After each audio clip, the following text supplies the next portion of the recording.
The tape recorder's plastic casing groaned under Ren's grip. Outside, the Apennine wind howled through the skeletal remains of the vineyard, but inside the crumbling Roman villa, the silence was heavy enough to crush a man's lungs. The air tasted of copper and ancient, undisturbed dust. Ren sat across from the creature who called himself Cassius. Cassius did not look like the aristocrats of folklore. He looked like a dried insect husk caught in a spiderweb. His skin was translucent, stretched painfully tight over a skull that seemed too large for his withered frame. He sat in a high-backed chair carved from obsidian, his eyes entirely black, two voids where light went to die. "You asked for a chronicle," Cassius rasped. His voice sounded like grinding stones. "You wish to know what it is to live forever." "I want the truth," Ren said, his voice trembling despite his experience in war zones. He was a survivor. He had walked through the aftermath of genocides and stared down warlords. But looking at Cassius felt like looking into the barrel of a gun held by a ghost. The history books are sanitized. You were there. "I was," Cassius whispered. A sudden, violent spasm racked his body. The room temperature plummeted. "I am always there." The shadows in the corner of the room elongated, stretching toward Ren like grasping fingers. Ren blinked, and for a split second, the shadows weren't shadows. They were charred bodies, stacked like cordwood against the peeling frescoes. The smell of roasting meat assaulted his nose, thick and greasy. He gagged, covering his mouth. "What was that?" Ren choked out. "Nero's fires," Cassius murmured, unblinking. "The fat rendered from the poor. It coated the cobblestones for weeks.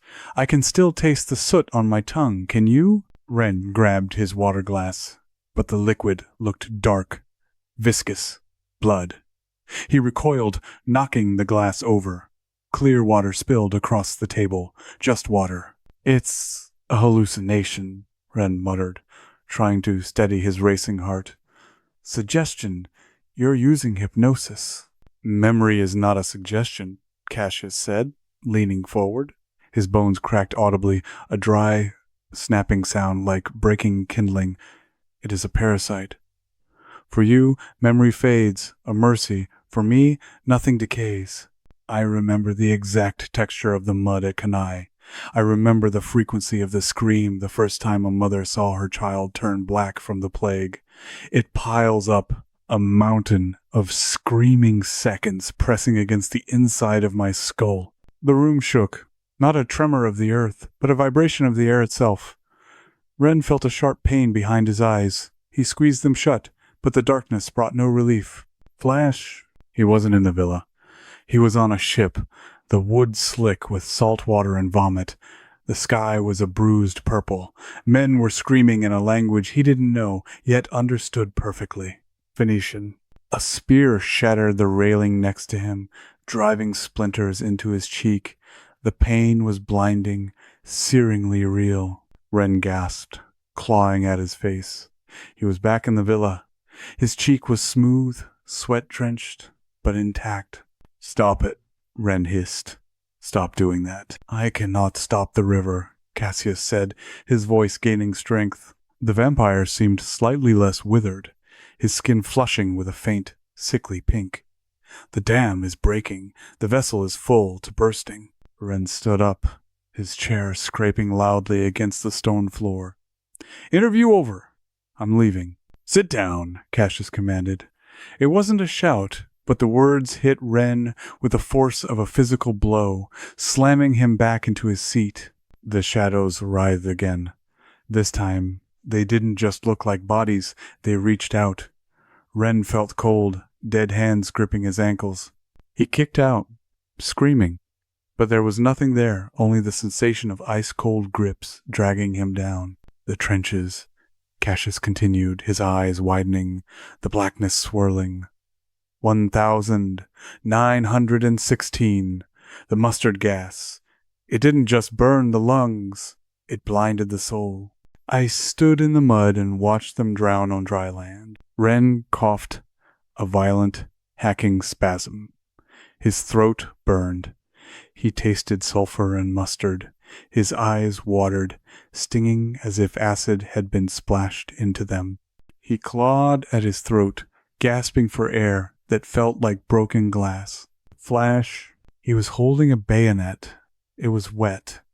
He looked down at a boy no older than 16, gurgling in the mud, a German uniform stained crimson. Ren felt the vibration of the boy's dying breaths through the handle of the weapon. He felt the crushing guilt, a weight so heavy it threatened to snap his spine. I did this. I am a monster. Get out of my head, Ren screamed, falling to his knees. The sensation faded, leaving him retching on the dusty floor. Cassius stood up. He was tall now, imposing. The frailty was gone. He loomed over Ren, a monolith of ancient sorrow. I am not in your head, little survivor, Cassius said softly. You are entering mine. Ren scrambled backward, crab-walking away from the vampire. What do you want? Release? Cassius whispered. The brain is finite, even an immortal one. I have carried the atrocities of 5,000 years.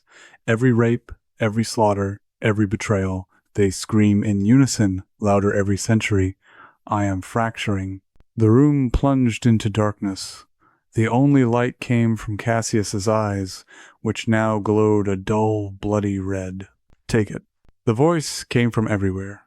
From the walls, from the floor, from inside Ren's own teeth. Ren grabbed his head, screaming as the floodgates opened. It wasn't a story anymore. It was an avalanche. He was a woman being dragged by hair through a burning village in Gaul. He was a priest watching his temple crumble under the hammer of zealots. He was a starving child in the dust bowl eating dirt to stop the hunger pangs. He was the executioner, and the executed. He felt the blade of the guillotine. He felt the heat of the stake. He felt the cold of the gulag. No, no, Ren shrieked, but his voice was lost in the cacophony of a billion weeping ghosts. He tried to focus on his own memories, his childhood home, the smell of his mother's cooking, the face of his first love, but they were being washed away, eroded like sandcastles in a tsunami of blood. His identity was being overwritten. It is too heavy, Cassius's voice echoed, sounding distant, fading. I have carried it so long, I am so very tired. Ren convulsed on the floor, foaming at the mouth. The pain was absolute. It was the pain of the world, distilled and injected into a single consciousness. He felt his mind cracking, splintering, reshaping to accommodate the impossible volume of data. And then silence. The wind outside had stopped. The villa was still. Ren lay on the cold stone floor, panting. His body felt different, older, stronger. He pushed himself up. His movements were fluid, predatory. He looked at his hands. They were pale, the veins stark against the skin. He looked at the chair where Cassius had sat. The chair was empty. On the seat lay a pile of dust and gray ash, settling into the crevices of the obsidian. A set of clothes lay collapsed amidst the remains, empty of a body. Ren stood up. He walked to the window and looked out at the overgrown vineyard. He closed his eyes. He expected to see the darkness of his eyelids. Instead, he saw the sun glinting off the armor of a Roman legion marching toward Carthage. He smelled the sweat of the horses. He knew the name of the centurion on the led horse, Valerius. He knew Valerius missed his wife in Ostia. Ren opened his eyes. A single tear of blood rolled down his cheek. He reached for the tape recorder on the table. It was still running. He pressed the stop button. The interview was over, Ren whispered. But the voice that came out wasn't his own. It was a rasp, like grinding stones, heavy with the weight of eternity. He picked up the recorder, crushed it into plastic shards with one hand, and began the long wait for the next vessel.